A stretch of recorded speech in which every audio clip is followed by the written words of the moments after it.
Hello guys! Good morning po! So today guys is Friday and it's holiday po. So pupunta po kami guys ngayon doon po sa US. Angel, yan. First time pong mag-US ni Angel. So pupunta po kami guys doon sa Bellingham, sa Mount Baker, sa North Cascade, and Seattle. So medyo mahaba-haba po yung aming travel. And abang-abang nyo na lang po sa aking mga vlogs mamaya po. At enjoy ang aming trip. So marami po kayong makikita doon sa aking mga vlogs. Okay, see you there po. Bye! Angel, happy? Model po siya ngayon. Model ng Ford Expedition. Right, Angel? Model ka, Jel? So ito po guys yung aming mga bit-bitin. So, wala po kaming masyadong gamit kung mapapansin nyo po dahil dito po kami matutulog sa sakyan. So, makikita nyo naman po sobrang laki naman ito. So, kasya po kaming tatlo dito ni Angel. Ayan, basta hindi po pwedeng makalimutan ng unan kasi si Angel malikot. Diba Angel? Ano na? Happy? So, dito na kami guys sa gasoline station. Nagpapabomba lang ng gulong ang asawa ko para sigurado. So, yan. Mamaya po, doon na po kami sa US border. Hello, Angel. Mas nabera siya ngayon kasi meron siyang si Miss Rachel. Okay. So, sa ngayon guys, ang una muna naming pupuntahan is pupunta muna kami somewhere doon po sa convenience store doon po sa US, and then lilibuti muna po namin yung mga magagandang spots po doon sa Bellingham, and then after that doon na po sa Mount Baker, and then sa North Cascade, and then sa Sunday po doon po kami sa Seattle. Yun. So medyo mahaba-haba po yung aming vacation dahil naka-off po ang asawa ko ngayong Friday.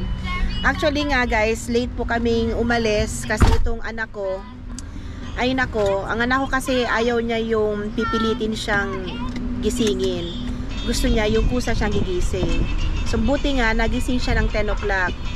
So yung pinaliguan na namin, after that, nag-blood work muna ako bago kami umalis. Hi Dad!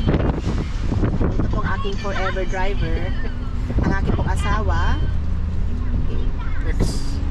Ang aking ex-boyfriend.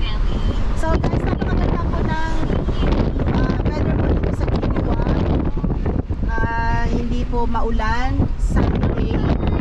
Pero po, kung makikita nyo po dito sa likod namin ng aming mga gamit, nagpasiguro pa rin po kami ama ng mga pang-camping. Kasi actually, wala po kaming na-book na campsite kasi talagang pag summer talaga pahirapan po mag-book po dito sa US. Kahit din po sa Canada talagang hirap. Kaya dapat 3 months makapag-book ka na. Syempre hindi mo rin alam kasi kung saan ang pupunta mo, 'di ba? Pupuntahan ng mga saan magagana. So ayun, ang balak po namin guys is mag-van life kami. Total naman itong aming likod malaki. So, kasya po kami niyan tatlo. So, tingnan natin. First time po namin na matulog yung sasakyan. Exciting nga eh. Angel.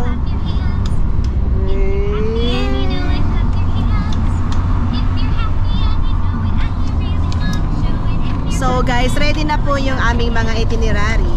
Yan. Ito po yung aking mga ginawa. Ginawa ko pa po ito nung Tuesday pa. Kasi sabi ko, kailangan kong i-advance na. Kasi gagahuli na naman kami sa oras niyan kapag was na dinelay ko pa yung paggawa ko ng itinerary. So, ayan guys. 2 sasakyan na lang. Papunta na kami ng US. So, okay guys. Dito na po kami ngayon sa US. Yahoo! Angel! US ka na, Angel? Yan. So, pangalawang beses naman po guys ni Angel nakapunta dito ng US. So, sa ngayon po, pupunta muna po kami ng Walmart or either kung saan man po mga convenience store po dito na malapit. Kasi may mga bibilhin lang po kami na something na pagkain, ng tubig, ano pa man. Para dire-diretso po yung gala. So, yung officer po kanina, medyo dami niyang tanong kung saan daw kami pupunta. Sabi ko sa Bellingham, punta kami ng Mount Baker. Tapos konting sinilip yung sasakyan. Yan. So ito po yung Walmart. At ito si aking Angel, naglalakad. Lakad-lakad sa ngayon. Angel Mitch. Uy. Kala ko mainit dito sa US. Medyo malamig-lamig yung hangin, maganda yung hangin. Feeling kala ko kasi mainit kasi yung sasakyan walang aircon. Ewan ko ba kung bakit di natin nasa set up yung aircon ng sasakyan. Kasi pag ina-aircon namin, ang lumalabas maligamgam na hangin. Kaya ayun.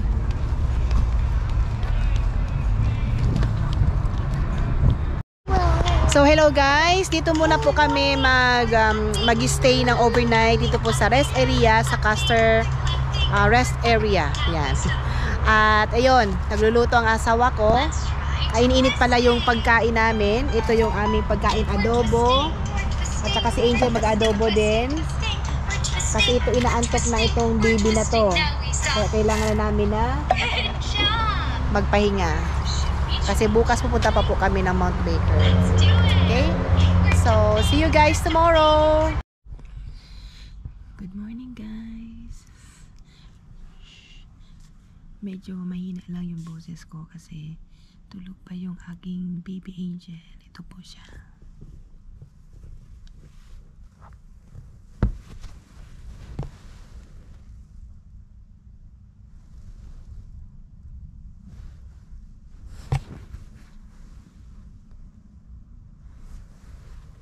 Kinumutan ko po siya kasi may liwanag na po dito sa may bintana. Pag natutulog po kasi yan, walang ilaw. So, gusto niya madilim para makatulog siya ng maayos. So guys, hindi ko na po na-videoan yung kagabi na natulog kami. Kasi po, ang dilim-dilim na. So, dito po kami guys natulog sa sasakyan. Ito po.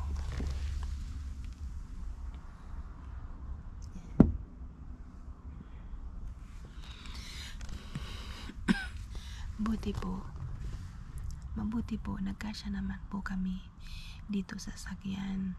Actually nga po, maluwag pa para kay Angel, para sa aming tatlo.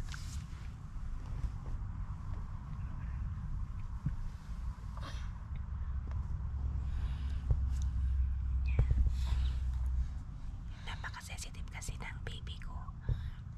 Konting kaluskos lang, nagigising siya. Ganun siya. So ayun guys, dito pa rin po kami sa Bellingham, Washington sa US. So dito po kami guys natulog sa rest area dito po sa Custer. Kasi wala po kami mahanapan na campground. Gawa nga ng full load na. Tsaka pangalawa, it's a holiday. Kaya lahat nagpupuglat, nagsisipaglabasan. Kaya no choice po kami. Dito na lang po kami natulog sa sakyan. Dito po sa rest area.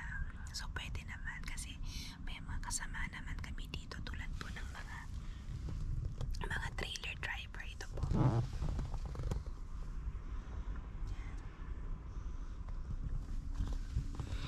Kung mapapansin nyo po, may mga trailer driver dito, mga school bus, yung iba mga nagtatravel pa sa ibang state o ang iba sa Canada. Dito po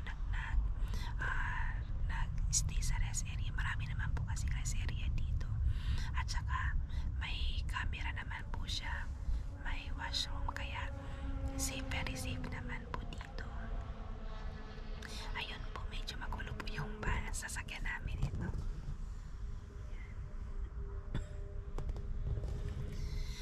Kasi alam mo po guys, sa totoo lang, gamit pa lang ni Angel yung anak ko, panalo na, mas madami yung gamit niya.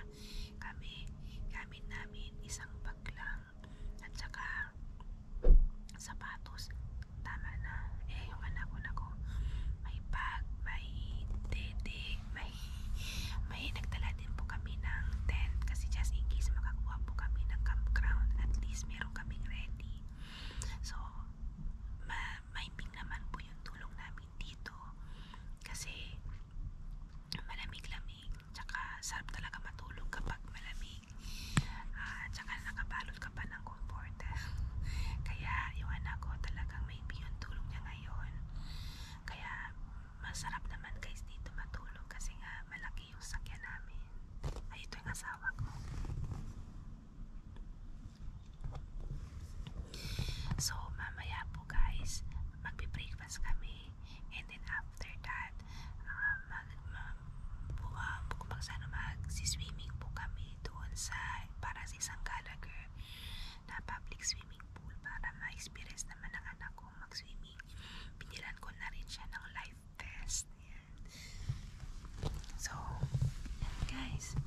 isang silip po sa aming sasakyan.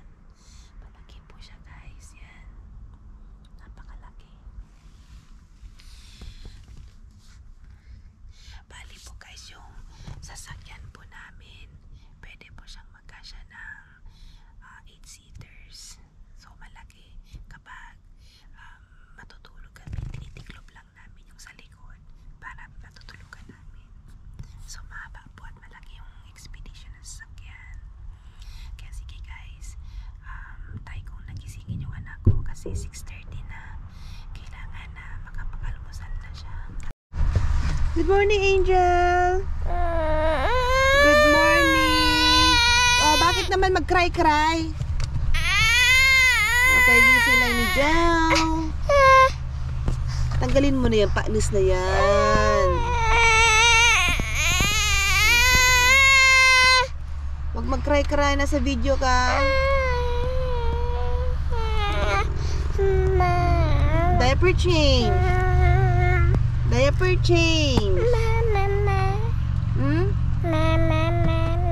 Mimi mo dyan. Okay. Hello guys, good morning po. So, kagigising lang po ni Angel. At ayun po, nandito na po kami sa sasakyan at mag-breakfast po na po kami. And then, after po ng breakfast, hanap po kami dito ng swimming pool. Means na dito lang po siya malapit na outdoor swimming pool para po makapag-swimming kami. And after this, diretso na po kami ng Mount Baker. So, na-late po guys yung gising ni Angel. 10 o'clock na. Angel, bakit nagising ka ng 10? Lamawon. So, actually guys, masarap talaga matulog kanina kasi malamig-lamig. Buti nga hindi kami nakapag-tent. Kasi kung nag-tent kami ay talaga ginaw na kami. Hindi pa naman kami nagdala ng heater. So ngayon po guys, ang Washington, US ay malamig ngayon. Ayun po oh, malamig ngayon ang Washington, US. Syempre, Berna. Kumusta naman mga taga-Pilipinas dyan? Kumanta na ba si Jo Marichan ng pang-Christmas song? Di ba daddy nung isang araw nakita ko sa Facebook, warm up pa lang daw si Jo Marichan. So yun guys, hanap muna siguro kami dito ng chicken. Parang ano na rin, breakfast and lunch na rin para dire-diretso na hanggang sa makapag-swimming na kami. Kasi walang paliguan dito sa rest area. Otherwise, hanap lang kami dito ng outdoor na swimming pool para naman makapag-swimming. Sayang naman yung life vest na binili ng asawa ko para kay Angel.